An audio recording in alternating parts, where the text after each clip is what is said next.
आज का ये जो सेशन है ये मेरे लिए सबसे स्पेशल है और सिर्फ आज के लिए नहीं, पूरी जिंदगी भर के लिए। आज मैं जो कुछ भी हूं वो जो अभी गेस्ट हैं पीछे यहां पर बैक स्टेज पे, उनकी वजह से हूं। तो please give an energetic and warm welcome to my parents.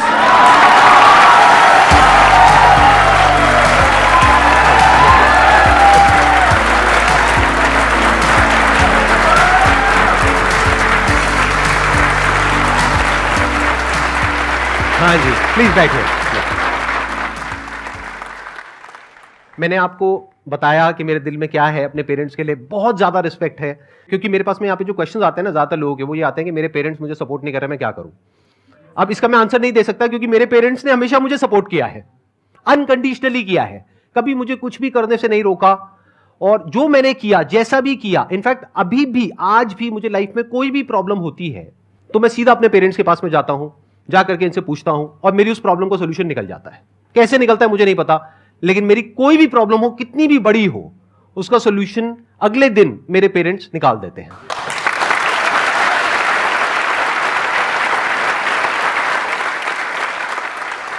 अब आप लोग जो भी क्वेश्चंस पूछना चाहते हैं, जैसे भी क्वेश्चंस पूछना चाहते हैं मेरे पेरेंट्स से, आप पूछ सकते हैं। मेरा एक फनी सा सवाल है। मेरे पास बहुत सारे क्वेश्चंस थे पहले, बट सारे क्वेश्चंस के डाउट सर के सेशन से मिल जाते हैं। एक क्वेश्चन है कि सर अपने रिलेशनशिप को आपको जब पहली बार बताए थे तो आपका क्या रिएक्शन था उस टाइम? हर पेरेंट्स की कुछ ना कुछ एक्सपेक्टेशंस होती हैं। हम अपने लेवल पे कोशिश कर रहे थे कि भाई फला लड़की आई है, वहाँ से संबंध आया है, वहाँ से आया है, वहाँ से आया है, हम जो कोशिश कर रहे थे, बस संदीप जी बार बार रेफ्यूज कर रहे थे। बात तो बहुत बढ़िया कह रहे थे, इन्होंने जो प्ली दे रहे थे वो बहुत जस्टिफाइड था। मैं आज आप सबको बताता हूँ। आपको ना पता लग रहा है कि कैसे डील करते हैं अपने पेरेंट्स के साथ। हाँ, बड़ा इंटरेस्टिंग है ये पॉइंट। हाँ, एक ही बात ये कहते थे, पापा मुझे अपने पैरों पे खड़ा हो जाने दो। बात तो ठीक थी, लेकिन जब ये बात थोड़ी बढ़ती चली गई तो मेरे को पेशेंस नहीं हुआ। मैंने कहा यार ये रोज रोज का क्या नाटक है, सेटल तो ऐसे सारी जिंदगी नहीं हो गए, सेटल क्या होता है। मैंने हम भी थे ये डायलॉग आप भी सुन रहे होगे अपने घर में तो रिलेट। मैंने कहा हम भी थे, तो हम भी ऐसे ही सेटल हो गए थे। इनको मिसाल दी मैंने जब तुम्हारी मम्मी आई थी शादी होकर के, तब तक मेरा इतना कुछ खास काम धाम नहीं था। मम्मी के आने के बाद, तुम लोगों के आने के बाद मेरा काम बढ़ा। फिर इनका ये, मुझे आज तक वो इनके लफ्ज याद हैं। बोले पापा अच्छा ऐसी बात है ना, तो आप बहुत बढ़िया बात कही। मैं आज सबको मैसेज दे रहा हूँ ये। इन्होंने कहा आप मेरी 1 घंटे की मीटिंग करा दोगे, 1-2 घंटे में ज़्यादा तो पहचान नहीं पाएंगे, जितनी भी बात कर सकेंगे कर लेंगे, और उसके बाद आप जीवन भर के लिए मुझे उससे बांध दोगे। और अगर बाद में नहीं सही निकली या हमारी ट्यूनिंग नहीं बनी तो who will be the responsible for that. तो मैंने कहा भाई फंसा दिया। आई विल, हाँ यहाँ फंसा दिया ना, यहाँ फंसा दिया कि भाई जिम्मेवारी कौन ले। और मैंने कहा भाई मैं जिम्मेवारी कैसे ले लूँ भाई, अपने बच्चों के गलत सलत हो जाए तो, माँ बाप के ऊपर बात आए तो I will not take the responsibility. बोले फिर मैं बताता हूँ, एक लड़की है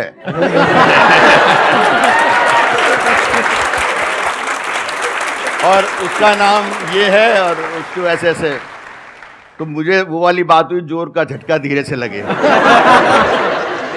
पता तो थी, मेरी बिटिया की सहेली थी, आना जाना था, सब था, काफ़ी टाइम से, ऐसा कोई बात नहीं थी, ये साथ ही पढ़ते थे दोनों। फिर मैंने कहा, देन अगर वो गलत निकली तो कौन लेगा रिस्पॉन्सिबिलिटी। मैंने काउंटर क्वेश्चन किया, ये फटाक से बोले आई विल बी रेस्पॉन्सिबल।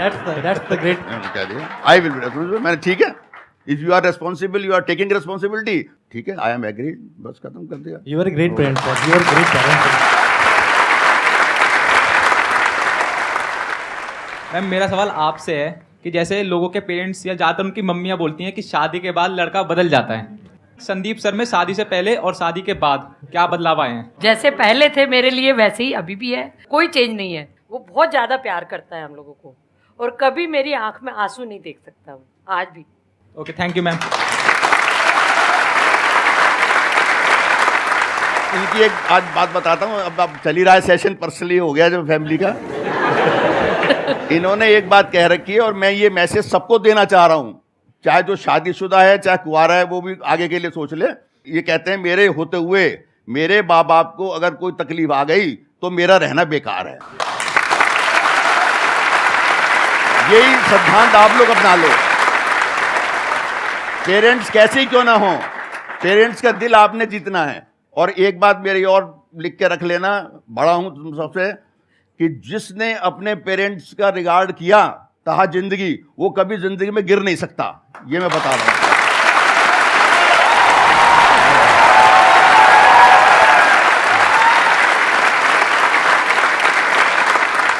अब आप लोगों को समझ आ रहा होगा कि ये जो मैं बोलता हूँ, ये जो मेरी स्पीकिंग स्किल्स है, वो कहाँ से आई है। इनका जो सेंस ऑफ ह्यूमर है वो नेक्स्ट लेवल है। मेरा अगर आपको थोड़ा ठीक ठाक लगता है ना सेंस ऑफ ह्यूमर, तो उसको मल्टीप्लाइड बाय 1000 कर दो। वो मेरे फादर का सेंस ऑफ ह्यूमर है। तो अगर अभी आपको लाइव देखने का मन है, तो अभी लाइव अगर आप कुछ एक आध जोक वोक सुनाना चाहें तो आपकी मर्जी। मतलब क्या हुआ, पति पत्नी की शादी हुई थी, कुछ टाइम हो गया, तो एक दिन पत्नी बोली, बैठी हुई बात कर रही थी, सुनो जी, अगर आपकी 1 करोड़ की लॉटरी निकल आए तो कैसा लगेगा आपको? बोले, अरे जानू क्या बात कर रही हो। 1 करोड़ की लॉटरी, मैं तुम्हें मॉल में शॉपिंग कराऊंगा, मूवी दिखाऊंगा, डिनर कराऊंगा, पूरी मस्ती कराऊंगा, क्या बात कर दी। लेकिन यार एक बात बताओ, अगर बाय द वे हमारे में कोई डिफरेंसेस हो गए किसी बात पे, और मैं रूठ कर तुमसे क्या हमसे अपने पियर चली जाऊं उसी दिन, फिर कैसा लगेगा? बोले, डार्लिंग क्यों मजाक कर रही हो, एक दिन में 2-2 लॉटरी थोड़ी लगती है।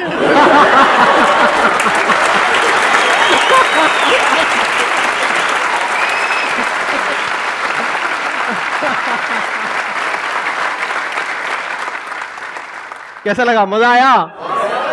अभी देखो आगे आगे और मजा आने वाला है। हाँ बताइए, अब कौन है जो क्वेश्चन पूछना चाहते हैं, चाहती है? नमस्ते uncle aunty. Hello sir, how are you? Hello, all good. Aunty मेरा क्वेश्चन आपसे है कि जैसे हम कभी अपनी लाइफ में सैड होते हैं, संदीप सर भी तो कभी सैड होते होंगे? वो कभी सैड नहीं होते वैसे तो, लेकिन अगर होते भी है तो मेरे पास आते हैं, मेरे को अपनी प्रॉब्लम बताते हैं। मैं उसको कहती हूँ कि तू अपनी लाइफ को अपने हिसाब से जीना सीख, और अपने हिसाब से ही उसका आंसर ढूंढ, तो तेरे को मिल जाएगा आंसर। और सही में उसके बाद इसको आंसर मिल जाता और वो एकदम हैप्पी हो जाता था।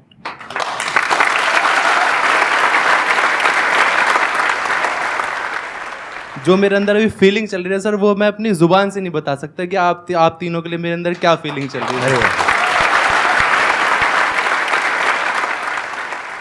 सर सबसे पहले मेरा ये क्वेश्चन है कि सर जैसे आपको पता होगा मिडिल क्लास फैमिली में जो पेरेंट्स होते हैं वो अपने बच्चों, जैसे वो बच्चा कुछ करना चाहता है, जैसे मैं हूँ, मैंने अपनी शॉप खोली है, तो मेरी शॉप जो है मोमोज की है, तो मैं एजुकेटेड हूँ, मेरे को इंग्लिश भी बोलने आती है, बहुत सारी चीज़ें आती हैं।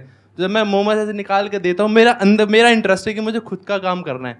तो कई बार होता है पेरेंट्स बोलते हैं तूने इतनी अच्छी पढ़ाई कर रखी है, तो इस लाइन में क्यों जा रहा है जिसमें पढ़ाई की ज़रूरत नहीं पड़ती, तो उस काम को भी कर रहा है। तो मैं ये कहना चाहूँगा कि आप उन पेरेंट्स को क्या मैसेज देना चाहोगे? काफ़ी बच्चे कुछ करना चाहते हैं, उनके पेरेंट्स उनको करने नहीं देते, रोक लेते हैं। जिसमें बच्चे का इंटरेस्ट होता है उसको उधर ही जाने देना चाहिए, ये पेरेंट्स की ड्यूटी बनती है। हमने भी संदीप के साथ ऐसे ही किया था। इनका शुरू से इंटरेस्ट था फोटोग्राफी की तरफ, जबकि फोटोग्राफी दूर दूर तक हमारी फैमिली से कोई रिलेटेड थी नहीं। लेकिन हमने कभी क्वेश्चन नहीं किया इनको कि भाई, इन पे विश्वास किया हमने हमेशा। मुझे विश्वास ये था कि मैंने ये जो कह रहे हैं ना, ये हवाबाजी नहीं करते कि एक हवा में उड़ा दिया, हाँ मैं कर लूँगा, मैं देख लूँगा, मैं वो कर दूँगा, आप इतने पैसे दे दो बस मैं कर दूँगा, डबल करके ला के दे दूँगा। वो हवाबाजी कभी नहीं करते थे। तो मुझे इन पे विश्वास बन चुका था।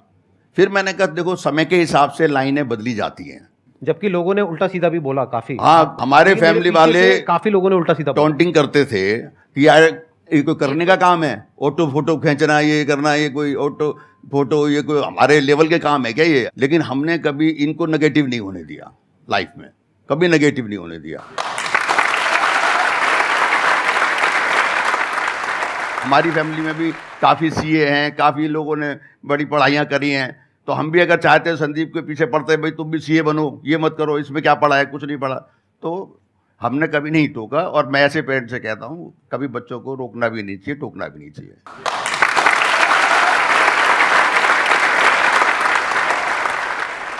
तो मैं एक क्वेश्चन पूछ रहा हूँ कि कोई चाइल्डहुड मेमोरी सर की हो, कुछ ऐसा आप बताना चाहें तो?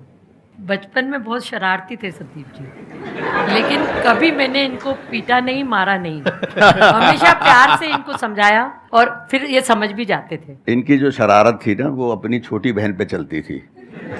इनकी छोटी सिस्टर 1.5 साल इनसे छोटी है, तो जब भी इनको किसी बात की कोई खुंदक आ रही होती थी, कोई चिड़चिड़ी पर आ रहा हो रहा होता था, तो उस पे जा करके उसके बाल खींचना करना, और अल्टीमेटली मेरा गुस्सा फिर इनको भुगतना पड़ता था। क्योंकि वो चीखती थी, वो मेरे से हेल्प मांगती थी, तो नेचुरली मैं तो डॉटर की तरफ देखूंगा ना उसकी। ये हर तो, घर की कहानी है, सब मेरे साथ। तो मैं घर की कहानी बता रहा हूँ। तो बचपन में ऐसी शरारतें होती रहती थी, हम भी डांट देते थे, बच्चे खेलने लगते थे, चलता रहता है, बचपन है, ऐसे कर जाता है। लेकिन शुरू से हमने विश्वास रखा, ये मैं आज मन की बात आपको बताता हूँ कि अपने बच्चों में विश्वास रखना चाहिए पेरेंट्स को। हर समय ये नहीं कि उन पर शकी करते रहो, ये क्यों कर रहा है, कहाँ जा रहा है, किस लिए कर रहा है, ये ना कर दे, डुबवा ना दे। चेकिंग रखनी चाहिए, पेरेंट्स का फर्ज है बच्चों पर चेकिंग रखनी चाहिए, पूछने का भी फर्ज है, पूछें भी कि बेटे तुम क्या कर रहे हो, कहाँ जा रहे हो, किस लिए कर रहे हो, क्या तुम्हारा एम है, सब जानकारी माँ बाप का फर्ज है, ये ड्यूटी है उनकी, जानकारी पूरी रखें। लेकिन अननेसेसरी इंटरफियरेंस करना, वो कर रहा है, करते करते उसमें अगर वो बीच में कहीं अनसक्सेस हो भी गया तो उसके ऊपर हावी हो जाना, देख ले मैंने तेरे को मना किया था, ये मत कर, तो बच्चे का कैरियर खराब हो जाता है। फिर वो किसी काम में घुस रहा है, देखो असफलता और सफलता तो लाइफ में आती है। अननेसेसरी इंटरफेरेंस करना बच्चे के कैरियर से खेलना है, मेरे हिसाब से कभी नहीं करना चाहिए।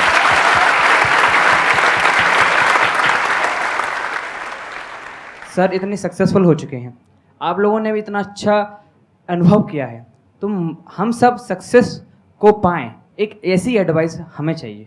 मैंने अभी थोड़ी देर पहले भी एक बात कही थी, एक गुरु मंत्र आपको दे रहा हूं मैं। मेहनत तो ज़रूरी है ही हर जगह, हर फील्ड में, और ईमानदारी से मेहनत।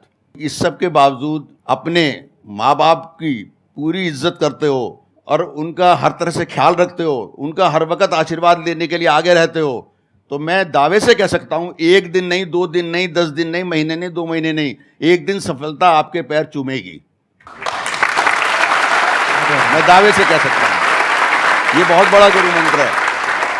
होता क्या है, लोग जब सफल होने लगते हैं ना, थोड़ा काम चलने लगता है, तो माँ बाप को समझते नहीं कुछ भी।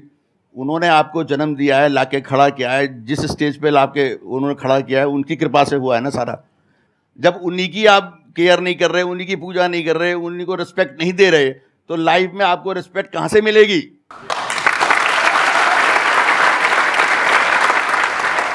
इसी बात को अगर मैं दूसरी तरह से कहूं कि जो इंसान अपने माँ बाप की इज्जत नहीं करता, क्या वो इज्जत डिजर्व करता है इस दुनिया में? No sir. सोचने वाली बात है, उसकी कौन इज्जत करेगा? तो जो भी उसकी सक्सेस है, जो भी उसने अचीव किया, सब खोखला है। तो हमेशा हमको सबको साथ में लेकर के चलना है, चाहे कॉन्फ्लिक्ट हो। कई बार क्या होता है, डिफरेंस ऑफ ओपिनियन होता है, एक जनरेशन गैप होता है, जिसकी वजह से कई बार कॉन्फ्लिक्ट भी हो जाता है, थोड़ा बहुत छोटा मोटा लड़ाई झगड़ा भी हो जाता है, बात हो जाती है, लेकिन अपनों में ही तो होता है लड़ाई झगड़ा। हो भी गया तो क्या हो गया? बैक ऑफ द माइंड आपको यह पता होना चाहिए कि ये मेरे माँ बाप हैं, मेरे लिए कभी भी गलत नहीं सोचेंगे। हाँ, मेरे को उल्टा बोलेंगे, कभी लड़ भी लेंगे, नाराज भी हो जाएंगे, सब कुछ होगा, लेकिन दिल से मेरे लिए हमेशा अच्छा ही चाहेंगे। अगर ये आपको अंदर तक पता है तो ये आपकी फाउंडेशन हो गई, आपकी जड़ हो गई। और अगर आपकी जड़ें पक्की है तो आप कितना भी ऊपर जा सकते हो, कोई डर नहीं है। जैसे आज मुझे कोई डर नहीं है, मैं कुछ भी करूं, मेरे फादर मदर मेरे पीछे बैठे हैं, मुझे कोई डर नहीं है।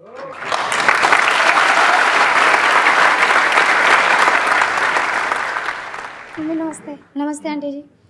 तब मैं ऑफिस में थी, मुझे बिलीव ही नहीं हो रहा था कि मतलब मैसेज में क्लिक कर रही हूँ, ओपन हो गया, मैं एकदम मतलब क्या हो गया, नींद नहीं आई सर, 3 बजे से जगी हुई हूँ। फिर मैंने देखा ना, मेरे आंखों में आंसू आ गए। लाइक पेरेंट्स तो पेरेंट्स ही होते हैं सर। तो एक सवाल है आप दोनों से कि वुमेन्स पेन की तो बात हर कोई करता है कि वुमेन्स पेन है, बट जो पेरेंट, जो आप भी फादर हो, ये आपके फादर है, तो फादर का जो पेन होता है वो कोई क्यों नहीं जान पाता? माँ और बाप जेंडर का ही तो फर्क है, दिल तो सबके वही होते हैं। अब होता क्या है, जेंट्स को कभी भी जल्दी से आंसू बहाते, जैसे आपने अभी आंसू बहा लिए ना, जेंट्स जल्दी से नहीं बहाते आंसू। ये भगवान ने कुछ ऐसी शिफ्ट दी हुई है। आदमी आंसू बहुत ही, जब सिर से पानी निकल जाता है या कहते हैं ना बहुत मजबूरी या कुछ ऐसा होता है, तब उसके आंसू निकलते हैं आदमी के। माँ और बाप के प्यार में कोई फर्क नहीं होता है, लेकिन बाहर जो एक्सप्रेशन है उसमें थोड़ा सा डिफरेंस है। तो मैं सोई नहीं 3 बजे से। नींद से क्या शिकवा करना, जो आई नहीं रात भर, कसूर तो उस चेहरे का है जिसने सोने ही नहीं दिया। अरे वाह,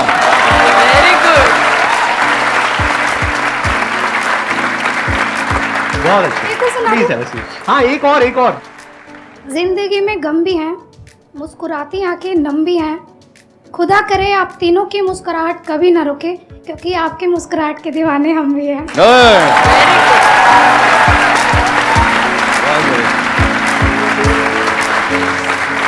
Thank you so much, all of you, for coming. It was a great experience meeting all of you. Thank you.